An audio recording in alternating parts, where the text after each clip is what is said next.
How does an 18-year-old, surrounded by 300 people, vanish without a single witness? How does a young man who never left his friend's side end up alone on an empty island 10 miles from shore? And why? 12 days later, has no one been able to explain what happened in those final hours? The internet is full of theories. The news is full of fragments. But the actual evidence, the recordings, the voices, the video everyone keeps arguing about, tells a story most people haven't heard yet. Stay with me, because in this video, you'll listen to it for yourself. Before we go further, if cases like this matter to you, hit that like button and subscribe to True Crime Vic, because this is the only place breaking down every verified detail of this investigation, piece by piece. A Nolan Wells update. This is something a little bit shocking. Somebody just reached out to me on Facebook. He's verified that he has been talking with the investigators, as you can see in this screenshot. And I'll just read you our conversation. I was on Horn Island on the 4th. I have information I will share with you, but for obvious reasons would like to keep certain parts a secret, as they would absolutely damage the investigation. Let me know if you want. I've had several conversations with investigators. I can be seen in the video in question regarding an altercation. I said, oh, sure. Were you really there? I was there during the video in question. I can be seen on the far right walking away. Okay, great. What would you like to say? I will not use your name or anything. Then he sent me these screenshots of the phone calls. I said, I believe you. What would you like to share with me? Thanks. I've been working with investigators. I walked through right after a real fight broke out. I didn't see Nolan or the friends he rode there with around, but I have reason to believe Nolan was part of that fight. What do you think happened to Nolan? Why do you think he was part of the fight? Doesn't matter what I think, only the evidence and where it might lead. I didn't see Nolan's friends he rode with, but the friends who he was supposed to be catching a ride home with appear to be lying based on what I saw and what they're saying. The investigators had been following up with me for new details as new evidence emerges. Between you and me, they believe to have identified the suspect if what I witnessed was connected. So I know they're working hard to get to the bottom of it. Wow, can you say what you witnessed? I can't. They would use it to build their story and taint the investigation. And I told him, I really appreciate you sharing this information with me. And he said, I wouldn't have told you if I didn't feel like your heart was in the right place. Then he says, you're welcome. Yes, I'm trying to get transcripts of Javon and Trayston's interviews to show you contradictions and errors. Will follow up. Yes, don't go so far into detail, but let people know that they're working on it, that if the information got out, it would taint the investigation, and start focusing your investigation towards his ride home, since at least one of his friends admitted he stayed behind and was now with his other friends. Javon and Trayston, it only makes sense to follow an alternative investigatory route, which assumes his ride to Horn is telling the truth. He also made sure to let me know that the investigators are handling this like pros, and that is very reassuring. What do you guys think about this? This potentially is a huge break in this case, and it's good to hear that the investigators are doing their job, and it seems like they might have an idea of a suspect. Secret Service Sam out. Samson for president of the world. Miss Christine, how are you and your family holding up? A lot of praying, a lot of just leaning on each other in this moment, and just taking it day by day. That's really all we can do right now. It's been hard. You know, every day is different, and really every second is different, which is something people need to understand. Grief is not one emotion, right? It's multiple emotions, and they're all happening at the same time. And so it's just like 1 minute I can be I can be okay like this, and I can talk about it. And then the next minute I'm breaking down in tears, because it's a constant reminder. Because if I'm being honest, we really just have not had time to fully grieve with everything that's going on. This is your baby, and everyone must understand that. And just day by day, have you been hearing anything from investigators? No, the last time I spoke with an investigator, it was Major Smith, and I had reached out to him via text message. That was last Tuesday. Other than that, I have not spoken with anyone. That is and no one has agonizing. reached out. That is shocking, first of all, but also agonizing to think that that has been that much time having passed. I mean, Javon, I want to come to you because, I mean, you're his friend. You were on the island on the 4th. You were on a different boat. Do you recall seeing him at all that day? Yes, ma'am. I did see him when I was out there on the island. Can you tell me what you saw? Does anything seem strange to you about the difference that people are saying of how he was separated from the group? No, ma'am. I don't think that Nolan would say, hey, bro, I'm staying with this girl on the island. Y'all go ahead and go back, without even bringing it, like not even asking to get his phone back. You know what I mean? I don't think that any of that. What makes you so sure about that? Because I mean, obviously you've been with him, you've spent a lot of time with him. Did you know him to be someone to leave his phone or even say, you guys go without me? Never. I've never known Nolan to stay back while his friends leave. He's always been a guy where if he rode with you, he's going to come back with you. That's always how he's been every single time.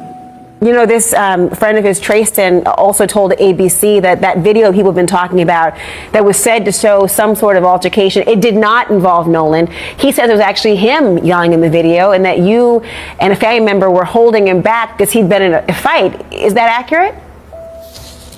Yes, ma'am. We were calming Trayston down. In that video where he said, give me my effing phone back, it sounds like him. So I'm pretty sure that he was right on that, but... Javon, I'm so sorry to think about what you must be going through and thinking about what's happened to Nolan. I mean, you mentioned a phone. Tashima, a huge question so many people have is why he would have left his cell phone behind. And you say you were the person who actually went and retrieved that phone for the family.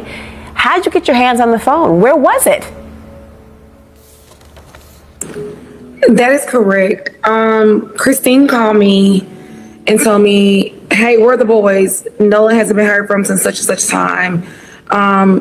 Where are your boys? I said, well, Javon is with his girlfriend, and I just spoke with Jalen, and they are headed to downtown, which I was literally getting ready to get in the shower to go downtown as well. She said, well, Nolan hasn't been. So I instantly called with Christine on the phone, Javon. Javon said no, he hadn't seen Nolan since early on the island. And he was like, what? Are y'all serious? He was like, yes. And so Christine intervened in the conversation, said, Nolan has not been heard from since he left the island. So Javon was like, well, that's when I seen it. I haven't seen it since then. You know, again, everybody goes their separate ways. So I then hang up from Javon because obviously there's nothing he can say to tell me anything. So then Jalen, I call him. Jalen did not answer the phone. Christine again is on the phone. Jalen did not answer the phone. LeBaron, I called, he didn't answer the phone. I called LeBaron, which is their other friend, LeBaron Broomfield. He answered. He said, Jalen is in the gas station. Hold on. So he said, hey, Jalen, Mom on the phone. So he was like, Jalen, like, what's up, Mom? What's going on? I was like, hey, have y'all heard from Nolan? They said, no, we have not heard from Nolan. But where was the phone? So I was like, well,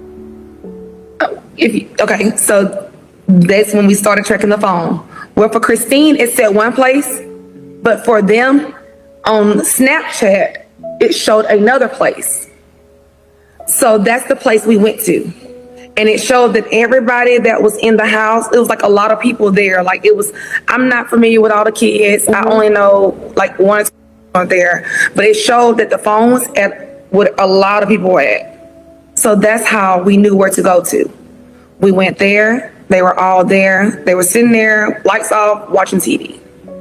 Did they immediately give you the phone? Because knowing that phone was there. It took about 15.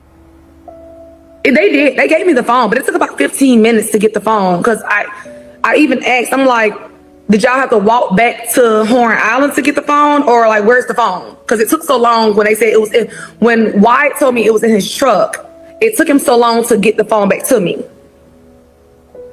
So when they brought the phone back, I'm sorry, go ahead, Tashima. I want to hear that. When they brought the phone, after I said something about it, he was like, well, she's going to get it. I was like, who's going to get it? He's like, the girl's going to get the phone. So, Reverend Sharpton, what was your reaction when you heard and when you learned that Nolan Wells had been found 6 days after he had been reported missing on that boat on the 4th of July?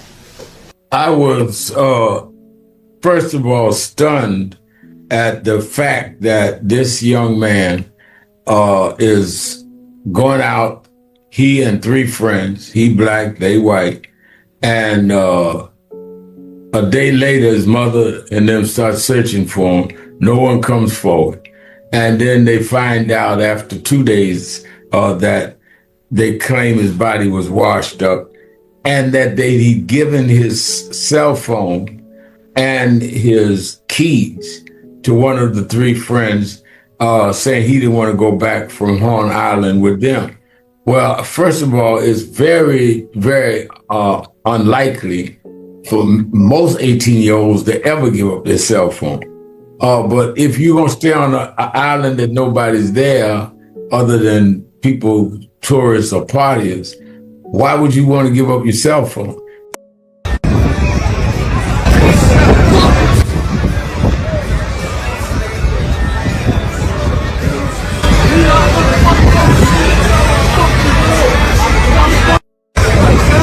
For a while, people believed that was Nolan. In Ocean Springs when it happened, and I was still in disbelief when I got the news that Nolan was missing. So when I got all the details surrounding the case, that they told me he was out at Horn Island, and he came up missing or whatnot. I talked with his dad, and we just had conversation that was kind of after the fact when they had found his body, because I was just giving the family their respect that they deserve, and when everything first took place. But I was sharing all the detail that the family was sharing, just putting the word out there, and just so everybody could be on notice and everybody be paying attention. When you say you talked to the dad, did he kind of accept this as an accident and a tragedy, or was he more suspicious? Well, no, he was more so just searching for answers right now, because it had just happened and there was a lot of questions still unanswered. Usually high school football stars have a pretty close relationship with their coaches. What can you tell us about just Nolan as a human being? Nolan was a great young man, with a big personality. Everybody gravitated to Nolan because of his smile. He just wanted everybody to be happy, and he was a joy to coach, a joy to be around. To sum Nolan up, long story short, Nolan is a guy that I would let date my daughter. I mean, there were rumblings that he may have gotten into an argument, that there might have been a confrontation or something like that. I mean, was he a guy who would stand up, where, his hackles would go up, or was he more of a get-along type guy? He's more of a get-along type guy. Don't get me wrong. Now, if something happened, he'll defend himself, but I knew right then in that video that wasn't Nolan. One of the theories is that that he was drinking and that there was a riptide that day and that maybe he got caught in a bad current out there. Knowing him as an athlete, and we've heard that he did know how to swim, would that surprise you if he ended up in that situation? I mean, it would surprise me, that happened, but like I said, man, I'm just waiting till the family, give out, details of what they done gathered. Was there racial tension at this school? No, I don't think it was no racial intention at the school, from my experience, because you have, predominant white school, you have black kids there, and they all, played and grew up together and got along. Now, some stuff might have happened that I didn't see, so, I can't speak wholeheartedly on it, but from what I did see, it was a tight-knit community, you know what I mean? Then when they tracked the cell phone down and find out which one of the young men had it, and the keys, which they first said they didn't have, then he had to admit he did. All of his photos, text messages, everything on the phone had been erased.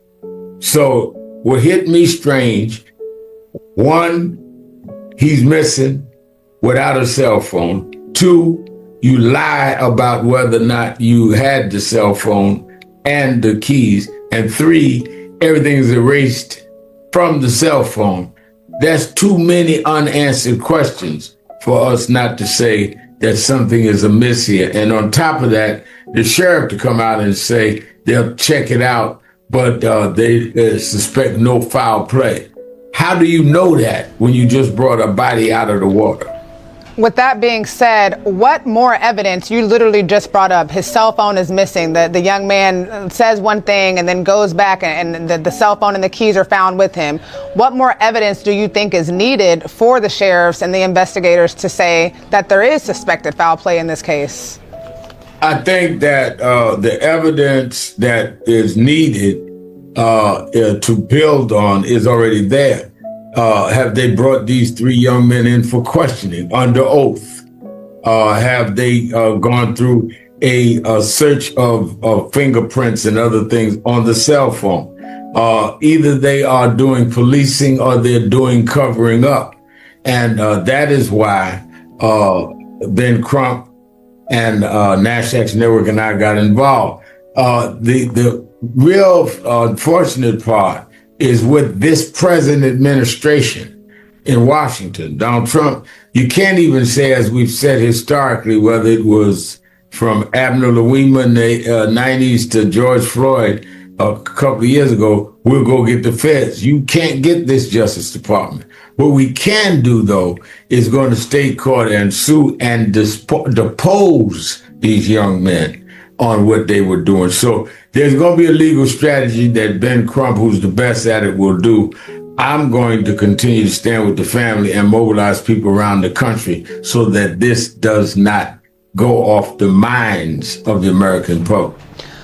Reverend Sharpton, do you think race played a role in this case? We actually, on our TMZ Live show, had one of Nolan's friends, a young African-American male, and we asked him the same question, and he felt uncomfortable to answer. He didn't want to answer the question, but with what we're seeing, like you said, Nolan was a young black man out on a boat with three white people, and the majority of the people on that island were white. Do you think race is playing a role in this case, and do you think race will play a role in the outcome of this case? I will say this. I do not know that race played a role, but I do not know race did not play a role. So I think you've got to put all of that on the table. How does anybody say that, oh, no, race played no role unless you know the three guys and the three guys were forthcoming? I certainly think you got to look at the possibility of racism at different levels. One, were any of the three guys racist? All right. Two, were the prosecutors and the enforcement when the body was found? Is there a racial double standard there? Many of us feel if there were three black guys and a white kid was missing, they would have held them probably in custody and certainly had them seriously under scrutiny on if it was the reverse, in our opinion. But the family has said they don't want to say race, but they don't want it taken off the table. How do we know, particularly when you have a sheriff saying there was no foul play? Do you see this as an isolated incident or something that's becoming a part of a larger pattern? We've started to see, I know it's a kind of a different case, but like Carmelo Anthony with the race and all that, this stuff. Do you think that these situations where these young black kids, I will say, teenagers, young adults, if you will, are hanging out with the majority of white people, and then something bad happens to them, and then all of a sudden nobody knows anything? Do you think this is an isolated incident? I am beginning to see a pattern. And I think that I hear parents in National Action Network, I hear parents that call my radio show saying, I'm telling my kids, don't go out with other people. I mean, people are just naturally becoming very apprehensive, and we shouldn't have to live like this. And unless there is a signal sent from the justice system that do some real justice in these cases, they will only intensify people's fear of even having social settings with people of different races for their children. Are there any unanswered questions you think investigators still need to answer in this case that they have not publicly answered so far? I think they need to answer why they didn't go get the phone and the keys. Why did it have to be his father run it down? I think they have to answer why they immediately said there was no foul play. I think they have to answer, have they interrogated the three young men? I think they have to answer where there's a reported a video of the young men and him being Nolan arguing, and he said something about his freaking phone. Well, what is on that tape? What are they arguing about? And how did you not question them about the argument? There's a lot of things that law enforcement would have to answer. What do you say to some of these young adults that say they know Nolan? There's one specifically, Trayston Shepard, who went on Good Morning America, and he basically contradicted the Wells family and basically said that the video that we've seen of a young man yelling in an altercation was not Nolan, that it was him. And he basically said that everyone that was with Nolan that day did no wrong, and he does not understand why they are getting so much hate behind Nolan's death. He says no one wanted to see him die. What do you have to say to these friends who he basically said we just need to all relax and mourn, is what he said? I think that rather than do an interview on ABC, he ought to be doing an interview with the police under oath and being warned, if you lie, it's a crime. How does he know what happened any more than I know? Unless he was there when whatever happened that led to the fatality of Nolan, he was there. I mean, so to get people to try and tamp this down is possibly perjuring themselves, which is why you get people like me involved to try to put the heat on to sweat them out of their corner. How can you say, when he says it wasn't Nolan on the tape, it was him? Has he heard the tape? How did he hear the tape? Was he under oath when he heard the tape? I mean, they only set themselves up for more serious questions. Mm-hmm. What should be prioritized next in this case? I think the priority must be, we must have an independent autopsy, which we have done, and we're waiting on the toxicology report. And we must have an impartial, independent investigation. Certainly the family, and I think with real reason, do not trust the local authorities that already determined there was no foul play. And I think that we need to have independent prosecutor investigate the case, and we need a toxicology report as we prepare for a funeral that is going to be devastating for this family. Got it. Do you guys have a date for the funeral that you've set yet? No, we're waiting to see when the toxicology report comes back, and that will determine that. Probably next Monday in Mississippi, but I'm not certain yet. Got you. Do you have anything special that you plan to say? I know you're going to be officiating the service. Do you have anything that you plan to highlight or to make sure that I'm going to call for fairness and justice, and to remember and celebrate this young man's life. 18 years old, doing well in football and college. If they can do this to the brightest of us, what can they do to the rest of us? Whatever happened, all of us need for this to come out and be clear on what did and what didn't happen. One last question. This case has really polarized the nation. I feel like everyone knows when you say Nolan Wells, everyone knows exactly who you're talking about. I haven't seen our president really speak out about this. Do you think that this is something that he should be speaking out on? I think that if it was another community and another situation, he would have been up in the middle of the night on Truth Social writing about it. But I won't say that I think he should say something, because given what he would say, I don't think it would be helpful. I might agree with you on that. Reverend Sharpton, thank you so much for your time. I really appreciate it. I know you are a very, very busy man. All right, thank you. Take care. So where